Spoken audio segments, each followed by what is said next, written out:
Isang mapayapang hapon Pilipinas. Ito po ang inyong balerina ng bayan, si Lisa Macuja, na bumabati sa lahat ng nakikinig sa DZRH at nanonood sa RH TV.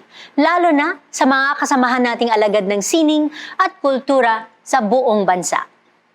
Kamakailan lamang ipinagdiwang sa buong mundo ang International Museum Day upang itaguyod ang mahalagang papel ng mga museo hindi lamang bilang sentro ng sining at kultura, kundi pati na rin sa pagkakaisa at pagkakaunawaan ng iba't ibang lahi at tradisyon. At bilang pakikiisa ng ating programa sa worldwide celebration na ito, pag-uusapan natin sa hapong ito ang isang makabagong museo sa Makati, kung saan kasalukuyang ginaganap ang isang kakaibang Art and Healing Festival na may layuning gamitin ang sining bilang kasangkapan para malunasan ang iba't ibang uri ng karamdaman sa loob at labas ng ating katawan. Kaya't huwag kayong aalis, kalahating oras ng masayang kwentuhan ang naghihintay sa ating lahat, kasama ang mga kinatawan ng Y-Space Art and Healing Festival sa Yuchenko Museum. Magbabalik po ang Art to Art pagkatapos ng ilang paalala. Itinatag noong 2005 bilang isa sa mga arts and culture destination sa loob ng RCBC Plaza sa Makati City. Ang Yuchenko Museum ay siyang tahanan ng mga obra maestra mula sa koleksyon ni Ambassador Alfonso T. Yuchenko at ng Yuchenko Group of Companies. Kaakibat na layunin nitong itaguyod ang arts appreciation lalo na sa mga kabataan, inilunsad ng Yuchenko Museum ang Y-Space, isang alternative performance and events venue na bukas para sa iba't ibang uri ng programang nagtataguyod ng karunungan, kalusugan at kalinangan na magpapalawak ng isip at diwa ng makabagong mamamayan. Kasalukuyang ginaganap sa Y-Space ang Why Now? Art and Healing Festival in a Time of Critical Disruption, kung saan pinagsanib ang sining at espiritualidad upang maabot ang mas mataas na uri ng kalusugan hindi lamang para sa katawan kundi pati na rin sa kamalayan. Isang mainit na pagbati ang hatid ng Art to Art sa mga kinatawan ng Y-Space Art and Healing Festival. Magandang hapon sa inyong lahat and of course, welcome to Art to Art. Magandang hapon, Lisa. Okay, before we start, can you please introduce yourselves to our listeners and televiewers and also say just very short how you are involved in the Art and Healing Festival. Okay. Hi, I'm Ines Artadi, and I'm currently handling the White Space social media network. So I'm their community manager for the project. Yeah. Okay. So we have started started early on how to disseminate the activity, the Art and the Healing Festival, so that we can actually reach a lot of our followers. Yeah. Okay. So that they can join us. Okay. And Hi, yes. I'm Madonna English. I am a Kundalini yoga teacher, and I'm also an integrative breath work and sound healing facilitator. So that's how I am involved in the festival. Magandang hapon, Lisa. I'm Nico Reyes. I'm a tarot card reader and I specialize on life coaching for millennials. For Art and Healing, we have a talk on entitled Millennials on Speed, which really focuses on the issues and helping millennials cope with the dynamic energies around them. Wow. Okay. It sounds like a really interesting festival. So Ines, before we talk about the festival itself, can you tell us more about Y-Space and what Y-Space is all about inside the Yuchenko Museum? Okay, White Space is inside Yuchenko Museum, and it actually will cater to any event that is that gives you a feeling and ambience of serenity and calmness. it's a different format now in space, in event management and event space rentals, because unlike other spaces where you have just a wide place of empty and then you just fill it up with whatever Yeah. you want, the Yuchenko space, the Y space, actually has a semblance of the ambiance is there already, and sometimes all you have to do is just bring in your guests and the tables in, and it functions already as an event venue. So parang yung mga paintings and exhibits sa Yuchenko Museum, siya din yung parang decor ng Oo. Y Space. Yeah, oo. So yung activity, nangyayari siya sa loob ng galleries. So meron kaming Y space na sa ground floor, tapos meron kaming cone room sa third floor. Oo, tapos mas marami kaming maliliit na areas para sa mas intimate na get together. So pwede siyang as big as mga 200 people, theater style, to as little as 10 very intimate na gathering na chikahan ng friends or meetings or kick-off, whatever. Yeah. So, Okay. And so in Y Space, what kind of like events do you get for these spaces in the Yuchenko Museum? we've had a few already. Like we have had awarding ceremonies of this an art activity, and then we've had cocktail functions, launches. We've actually had some seminars and architectural sessions. We also have some gimmick things like musical groups actually inviting their guests over to spend some evening with them with music and the art. Yeah. Pero syempre, all of this parang it encourages people, especially the young people, to go inside the Yuchenko Museum and visit the museum. Yes, oo. Aside from just joining into the activity, after or within the activity, they actually can look around and experience the calmness. Oo. The museum, when you enter kasi the museum, parang it brings you inside a different realm. So it's peaceful, it's calm, and then you can actually communicate with yourself inside and, just feel relaxed without any pressures. Yeah. Okay. We were talking sa intro na it was just the world just celebrated International Museum Day. So has the Yuchenko Museum done any activities to celebrate International Museum Oh yes, Day? last May 18, we actually opened the museum the whole day from 10 o'clock until 6 p.m., inviting everyone to come and join us, celebrate Museum Day. And we had our entrance free. I mean, Wow. yeah, Okay. It was it was free. That's the magic Yes. word, free. Yeah, we had almost 1,000 people, who came in to Okay. celebrate the day Okay. with us. Yes. Okay, so anyone can answer this next question. Tell us about the ongoing Art and Healing Festival. I believe it opened last Friday, no? May So 24. yes, whose idea was this festival? What are the objectives behind the festival? I think the Anyone? thinking behind the festival started with an understanding of where Filipinos are. Meron po kasi isang pag-aaral na nagsasabi na ang mga Pilipino masayahin tao. Pero meron isa pang pag-aaral na nagsasabi na mas stressful tayo yung buhay natin kaysa doon sa mga nasa war-torn countries. We actually don't need to look far to understand that scenario. We just need to look at our social media pages. Diba? There are broken relationships. People are nag-aaway tungkol sa mga spoiler, nag-aaway tungkol sa mga political beliefs, di ba? Nagbablock dahil sa... Nag-unblock. No? So, nasistress tayo doon sa kinakain na plastic na nakikita sa mga laman loob ng mga whale, halimbawa. No? So, all of these things. No?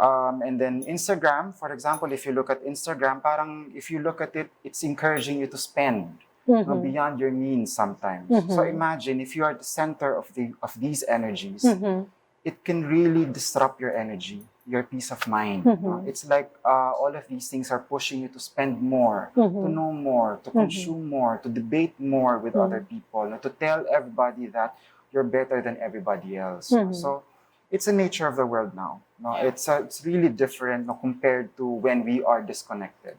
Which is why if you will see, many people are longing to just stay in the beach or when ang ano nila, ang kanila pong mga pangarap sa buhay tumira sa kabukiran.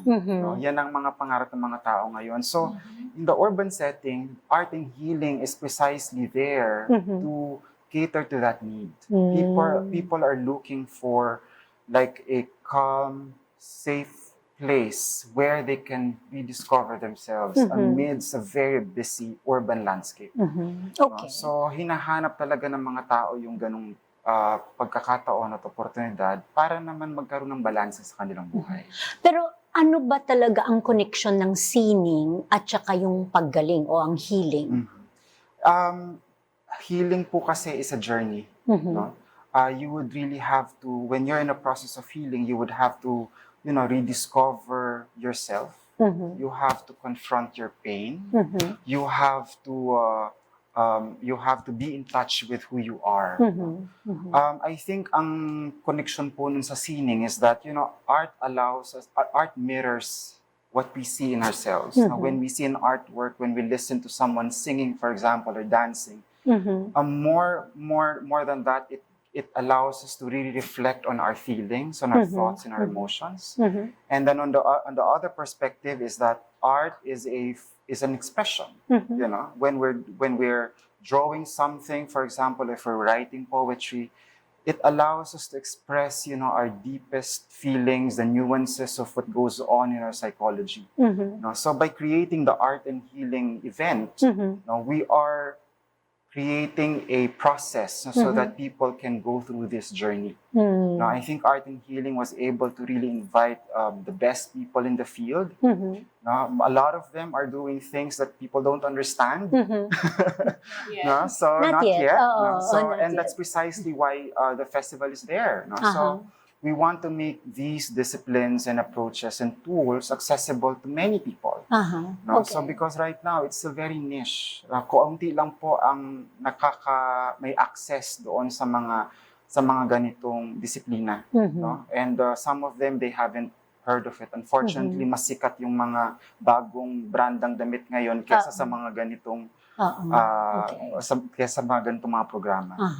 Yeah, well, that's true. I will not argue with you there. Pero yung buong title ng festival is actually, I need to mention this, it's Why Now? With a Y, Why Now? ? Art and Healing Festival in a Time of Critical Disruption. Okay, so how would you explain this in simple terms? Is yung critical disruption, ito ba yung sinasabi mo, Nico, na parang the way social media is Right. affecting the young people nowadays?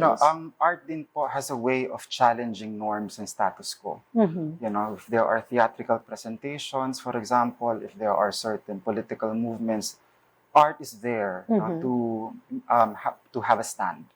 Ganun din po yung nangyari ngayon. So kasi people are challenging institutions already. The definitions of institutions, from government to businesses, to relationships, the foundation of relationships and how people connect to each other. It's being challenged, it's being redefined. Kanina lang po pinag-uusapan namin, so ang byword ngayon ay yung role ng millennials in disrupting all of these things. Marami sa mga employer nagrereklamo tungkol sa mga millennial kasi daw hindi mapirme. But in reality, if you will also look at the flip side, they're challenging the norm. That's the disruption that we're feeling right now. The old world is starting to fade. There are new definitions to how we define relationships, how we define trust.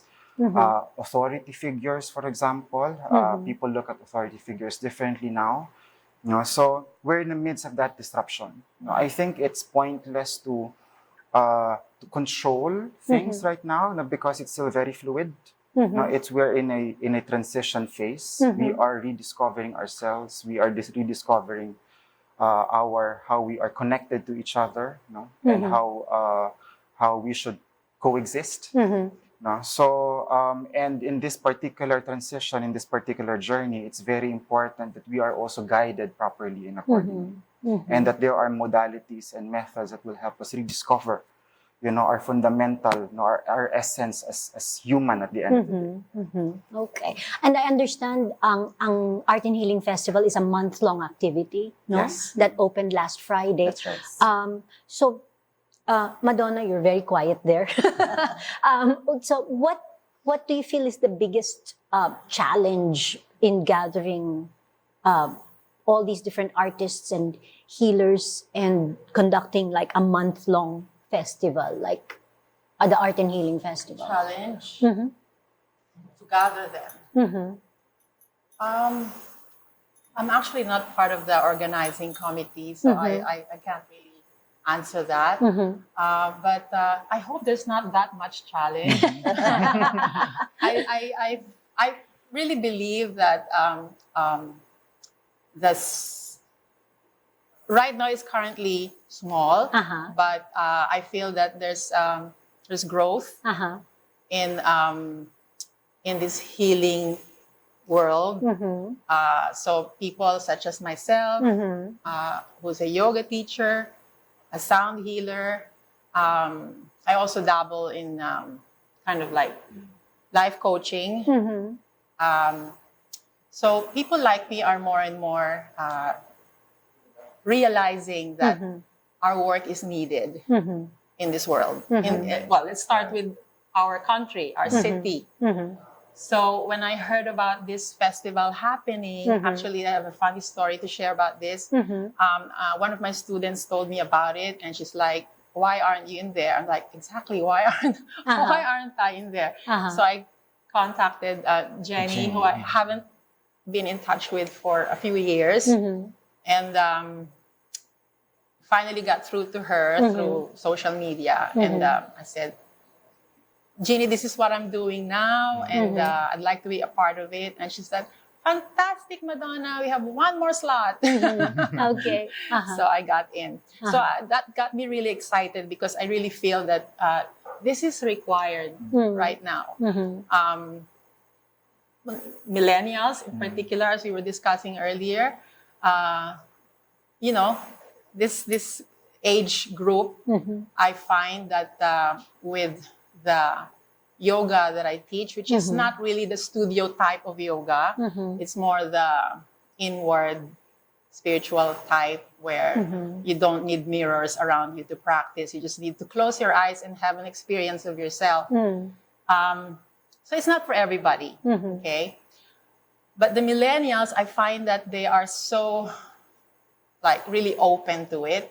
I'm like in my late 40s. I discovered this in my early 40s. So I feel that what has taken me almost 40 years to be open to these millennials, they come in and they're like, boom, they get it, But I think they need to know about this. They need to be introduced to this and be guided accordingly, because they are the future, right? Okay. Marami pa po tayong pag-uusapan tungkol sa Wise Space Art and Healing Festival dito pa rin sa Art to Art. Magbabalik po kami pagkatapos ng ilang paalala. Programang hatid ay sining at kulturang para sa lahat. Magbabalik ang Art to Art. Schedule ng mga inaabangang konsyerto. Update sa mga magagandang panoorin sa mga tanghalan at teatro. Narito na ang Art to Art Calendar.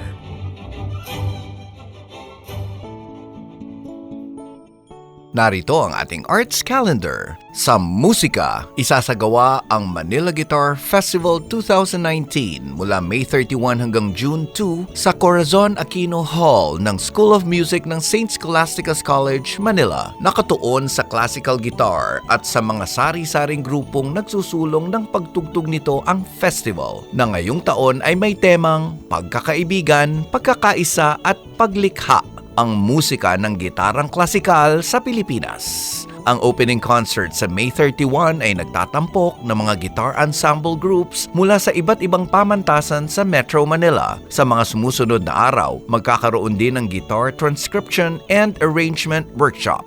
mga lectures at iba pang concerts. Para sa kumpletong schedule, bumisita sa Facebook page na Manila Guitar Festival. Inihahandog naman ng Ayala Museum at ng Philippine Madrigal Singers ang kauna-unahang concert ng grupong Men o Male Ensemble 9. Itatanghal ito sa May 30 alas 6:30 ng gabi sa Ayala Museum, Makati Avenue, corner de la Rosa Street, Makati City. Ang Men ay isang bagong grupo ng mga lalaking mga awit na nagmula sa iba't ibang award-winning choral groups sa Pilipinas. Para sa ticket at iba pang detalye sa kanilang palabas, tumawag o mag-message 0945-415-3993. Sa teatro, inihahandog ng Artist Playground ang produksyon nito ng dulang Laro ni Floy Quintos na may kasamang material ni Miguel Castro. Adaptation ito ng La Rondeni ni Arthur Schnitzler, isang dula para sa 10 lalaking aktor. Itatanghal ito sa Pride Month at may palabas June 1, June 2, June 8 at June 9 alas 3 ng hapon at alas 7 ng gabi sa Arts Above, Penthouse ng West Avenue Building, BIR, West Avenue, Quezon City. Sa direksyon ni Mark Yap, ang laro ay nagtatampok kina Andre Miguel, Paul Jake Paule, Fee Falmos, Gio Gahol, Mike Liwag, MC De La Cruz, Algat Maitan, Victor C., Ross Pesigan, John Abella, Vincent Pahara, Jonathan Ivan Rivera, Jay Gonzaga at Vincent A. De Jesus sa mga pangunahing papel. Kasama rin sa cast ang mga players ng Artist Playground na sina Aaron Gioquino, Dan Chinel Solis, Robert Macraeg at Christian Silang. Maaaring bumili ng ticket sa tickettome.net at para sa karagdagang detalye, tumawag o mag-message 0915-832-9579. Usapang sining at kultura para sa lahat. Kasama ang balerina ng bayan, si Lisa Macuja. Art to Art.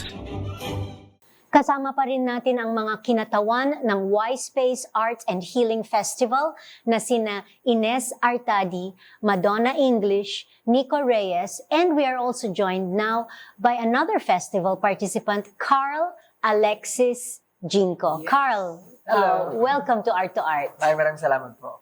Okay, nabanggit kanina ni Madonna that you are teaching a class in Kundalini Yoga, yes?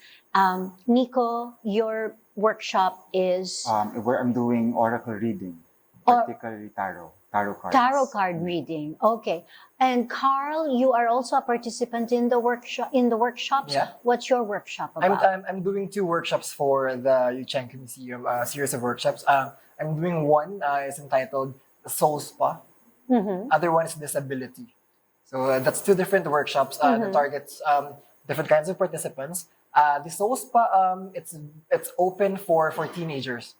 For teenagers who want to try that kind of workshop. And also, the disability naman, it's for the kids with disability, for the kids with special needs, who want to try theater, who want to do theater workshops in that workshop. So Okay, so it's like a theater workshop. it's basically a theater workshop wherein you get to play, you get to interact with different people, and then you get to reflect on that particular space. The goal for my workshop is to have a safe space. Okay. Wherein the students get to play, get to laugh, get to fail, get to discover, get to experiment with other people. Masaya lang siya, hindi siya pressure zone, hindi siya a place wherein I have to be amazing, I have to show and tell. Okay. Andun lang ako to be enough, I to see. feel enough. Yun yung pinaka goal ng workshop na yun, especially for the special needs and also for the teens right now. And this will encourage the healing. It's correct? basically Yeah. part of the healing. Hindi siya in your face healing na pagpasok mo dito gagaling ka, gagawin ko 'yun. My goal is for them to reflect on that na I get to relax my soul. That's why it's called Soul Spa, because it's a spa for the soul. So, parang tinitle ko lang siya ng ganung terms for the Generation Z to understand na it's a cool thing. Parang ganun. Parang hindi siya ma-cover na. Kasi I'm thinking, kasi if you put it in a way na it's a healing workshop, baka tanungin ng mga bata na, may problema ba sa akin? Baka, am I different? Bakit ako kailangan naman dito? That's why I have to make it fun. It should be fun. Okay. Hindi siya nakakatakot, hindi siya nakaka-intimidate sa mga ibang tao. Okay. Nico, you said that you are doing tarot reading, and astrology, but you are a PR and marketing professional for Right. 15 years. So what brought you into tarot reading and astrology? Oh, well, the organizer, Jenny Havelosa, actually gave me my first deck. So maybe she felt it. She's also doing astrology. She gave me my first deck. And then prior to that, I have some interest in new age topics. So when she gave me that deck, I took it as a sign that there's a particular journey that I need to take. So that allowed me to rediscover, the psychology and help me harness my intuition. That's really the purpose of tarot card reading. A lot of people think it's scary, it's covered in, mysticism and all of that. So, but for me, how I look at the tarot reading, it's really an instrument so that you can tap your insight. I use it so that I can help people understand what are their deepest concerns, psychological issues that they cannot articulate, and blocks that they don't want to confront. So when we do tarot card readings, and that's the oracle part of the Art and Healing Festival, we're offering one-on-one sessions for people who would want a deeper reading on their issues and on themselves. It's those sessions are intended to help one person develop self-awareness. I see. First and foremost, and then to help them also deal and manage with issues. So it's none of those mga esoteric, horror, scary movie stuff that people are accustomed to. I think that's one of the intentions of Art and Healing. We want to make all of these spiritual disciplines more accessible and mainstream to people, demystify them. Yes. So hindi siya nakakatakot dapat. Maraming ganyan kapag sinabing magpabasa ka kay Nico kasi nagtataro reading, ay natatakot ako. Kasi ang naalala nila kung ano yung napapanood nila sa television. Yes. Pero actually, ang mga ganitong pamamaraan ay talagang nandyan para tulungan ka, para maging in touch ka sa spiritualidad mo. Okay.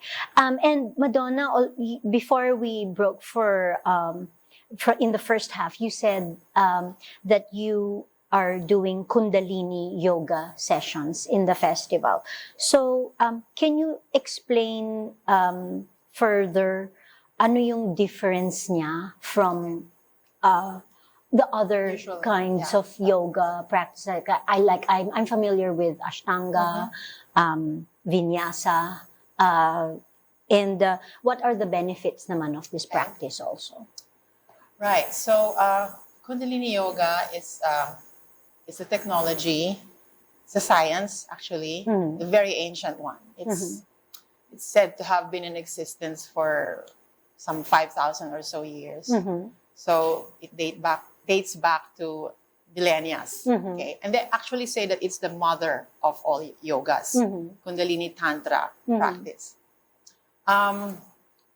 So generally speaking, it works on the pranic body, prana being the life force unit. Okay, so as you are into the healing modalities, you must be familiar that we are not just the physical body. Although we tend to associate ourselves with just, this is it, right? We are more than that, much more than that. Within the Kundalini practice, we're working with 9 other bodies. So there's 10 bodies. All of them are subtle energies. So what this yoga does is it works with those energies in a way where it guides the energy, stimulates the energy, so that you can actually tap into your vital reserves. And when you do that, you just can't help but awaken. So that's why they call it the yoga of awakening. I see. So when you practice it, I often say to people that, are you sure you're ready for this? You're ready to wake up? Yeah. You create that much, you unleash. Kundalini, actually, it's in Sanskrit, it's the coiled serpent, from the biblical times of the Adam and Eve story. So you're basically unleashing that knowledge, that wisdom, that power that we all have. And it's right there at the base of the spine. So the yoga itself stimulates the uncoiling and the unleashing of that very, very potent energy. Okay. So when you unleash it, then game over. Yeah. In the sense that, you can never look at the world the same way Yeah. that you have been looking at it. Your perception, your band rather of perception opens up. We become more aware that we are, in fact, multidimensional beings, right? There's so much more to us than this. We're not just the physical body. We are energetic beings. We are spiritual beings. And it helps us to also access that, synchronize deeply our experience of ourselves, what it is to be human, Yeah. really. And, have that deeper and deeper connection to ourselves. Okay. Yeah. And then operate from a place of love, compassion, not just for ourselves, but for others. Yeah. Okay. So that's the Okay, long so of it. where do I sign up? Okay. Ines, we have Kundalini Yoga, we have tarot card reading, we have theater. Yes. What are the other workshops and activities available in the festival, in the Art and Healing Festival? We have acupuncture. Yeah. Acupuncture. Yeah, Oh, okay. for it's an anti-aging acupuncture. Yeah, so it's a one-on-one session. So you can sign up for that. Or we also have healing spaces. Yeah, talking about how we can actually make our homes a healing home. And then we also have our cacao ceremonies where you actually partake into taking the cacao and helping yourself, opening up yourself to the world and accept positive energy so you can heal yourself. And there's a complete lineup of things that you can actually join in, Okay. depending on your interest. Yeah. Okay. And I'm sure the schedule of all of these workshops and sessions are available Yes, yeah. online. They can visit our page, send us we're on Instagram and on Facebook. They can actually send us a direct message or a private message. Okay. They can also give us a call. Okay. Our numbers are on our pages. Yeah. And this is for the Art and Why Now? Why now? Art Art and Healing Festival. Festival Yeah. in time of critical disruption. Okay. I'm sure yung question na nasa isip ng lahat ng nakikinig sa atin ngayon is, may entrance fee ba ang festival? May bayad ba ang mga workshops o classes na i-join nila? Meron, oo. May minimal fee. Depende ko anong session nila. Okay. So, So, can you say kung magkano? Yeah, it has a range of about 1,000 to about 5,500 per session. Per session? Oo. Depende kung ano yung sasalihan nila. And Oo. ang session is how long in a day? Depende. Merong mga 40-minute session, one-on-one, hanggang mga maximum may mga an hour and a half, 2 hours. So, And all of these sessions are one-on-one? No, Or some are- meron ding mga group? some are one-on-one, some are group. Oo. Okay. And all of these activities ma-access sa Facebook page and Instagram. Can you direct us to that? On Instagram, we are on Y-Space at the Yuchenko Museum. And everything that's being posted on Y-Space at the Yuchenko Museum is on the page of Yuchenko Museum. Yeah. Okay. Facebook and Instagram. Okay. And until when is the Y Space Arts Festival? It started last May 24 and it's gonna last until June 23. Until June 23. Meron Yes. bang dance healing sessions? Wala. Wala kaming dance. There's sound. There's sound. Yeah, healing there's sessions. sound. Okay. Yeah. Oo. Meron bang visual arts na for healing? Like painting or I think that will be incorporated in the Millennials on Speed. No? Kasi part of the session is helping them parang express the complexities of their emotions. So it will be in the workshop no? Kung saan through art they have to express their issues. Well, we kept on talking about millennials, but kung halimbawa, hindi ka millennial, pwede ka pa rin sumali. Of course, absolutely. Iba naman ang issues ng non-millennials. Ang issues ng non-millennials Open to all. ay grab and traffic. Sobrang nawawala na yung green spaces sa metropolis. Oo. So yung walang space ng greens at saka yung traffic nagkakos ng depression sa mga elder people in the society. So this can actually help them too. I think the age range is really for children. Yeah. No? From children to... For my workshop, the Soul Spa, I've opened it to the Generation Z, lower than millennials, para sila naman yung ma-focus natin because we've been focusing on the millennial side. I'm a millennial, so alam ko yung ang dami na ng opportunities. How about the kids below my generation? And then for the special needs naman. For the special needs naman, they're called kids, even though kahit na sila katanda, it's still open for them. So with that workshop, with that festival of workshop, ang daming pwedeng puntahan. So I suggest you try them. Just give them a try. Even one session lang, and then let's see what will happen. Yeah. Carl, I wasn't able to ask you to introduce yourself and, how you fit into this festival and your own, personal journey. But short lang, ha? Yeah, sige. Because, kanina I asked everybody else, no, in the beginning of our So program. basically, my name is Carl Alexis Jinko.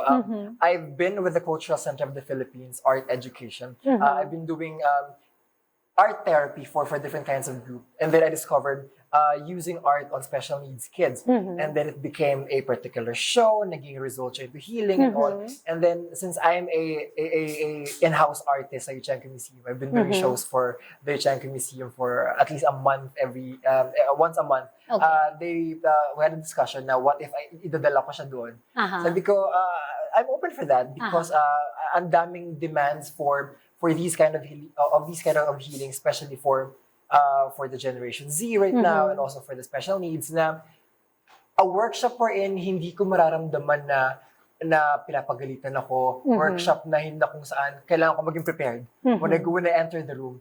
It's a workshop just to relax, to have fun, to meet friends, to discover yourself, and to basically a safe space where I can release everything. Okay, so we don't have much time. So can we invite everybody again to the Why Now Art and Healing Festival in this disruptive time? Let's invite everybody. Yes, we have sessions. We have sessions every day from Monday to Sunday. It started last May 24, and it's going to go on until June 2023. And we have one-on-one and we have group sessions. Give us a call. Check out our webpage. Check out our Instagram. Send us a direct message, a private message. Do whatever you want to do to get in touch with us. Yes. We will answer you right away. What time as do soon you as open in the possible. morning? We're open at 9. 9 in the morning. And we close up at 6 o'clock. Until 6 p.m. Yes. Mondays to Sundays. Mondays to Sundays. Yes. So until for the June festival. Yes. until June 23, please go to the Yuchenko Museum. Check out the Why Now Art and Healing Festival in a time of critical disruption. Yeah. Check it out.